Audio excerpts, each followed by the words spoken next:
Good evening and welcome to the hashtag. I like to think that I'm topical, insightful and bitingly satirical on the hashtag. Therefore tonight I'm going to read the paper like the intellectual person that I am. Garfield. Oh hey, TV Guide!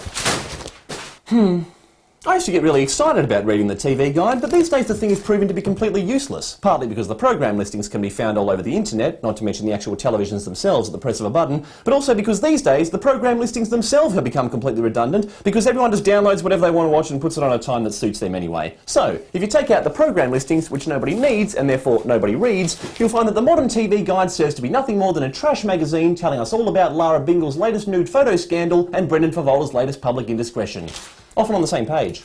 In fact, often in the same article. Kind of ironic that the internet evolved to the stage where it could create an amazing digital, up-to-date, real-time TV guide, and at the same time it also created downloads, thereby rendering that amazing TV guide completely redundant and obsolete. They say downloading's not so great for the TV industry, but really, when given the choice, how many people would choose to sit up and wait until 11 PM, on a night where they may not normally be home, to watch their favourite shows? Censored.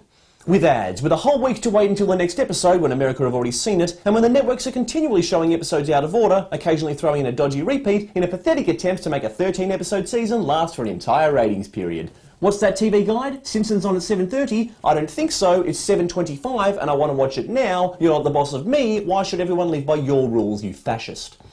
And I wonder why kids don't respect authority these days. That being said, the TV Guide does still have its uses. Makes a great placemat, it's good at mopping up spills, it's very gentle on the buttocks and is thoroughly absorbent. Also, that very same TV Guide does provide an effective visual distraction for you if you happen to be sharing your lounge room with someone awkward who you don't particularly want to talk to.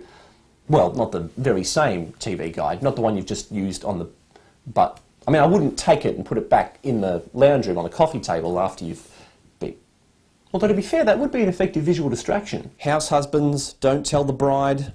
Ironically enough, it would appear that you don't have to use the TV Guide as toilet paper in order to find it covered in shit. Seems quite ironic that in recent years the quality of our TV sets has been getting so much better when you consider that the programs themselves have been going down the shitter path by well and truly, well, going down the shitter. Television, more like smell-o-vision.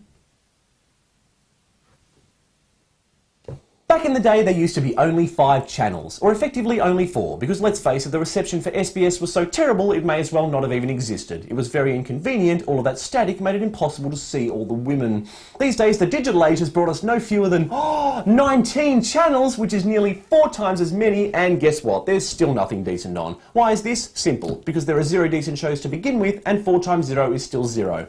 So, the digital age has done nothing to change the fact that television is shit. But, thanks to our new plasmas, we can see the shit in high definition, we can hear the shit in surround sound, and you can pause, rewind, and fast forward live shit! But on a more serious note, I shall finish now by reminding you all that the act of downloading shows is illegal, so you should never ever do it. Ever.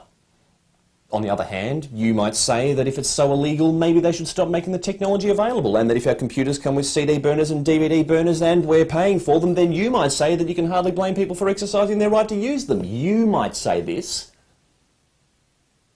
Good point.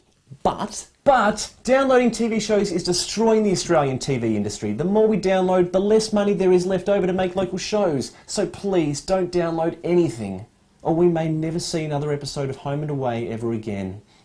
Look into your heart. Breaking Bad or Neighbours? I trust you'll make the right decision. My name's Ashley McPherson. Cheerio and away.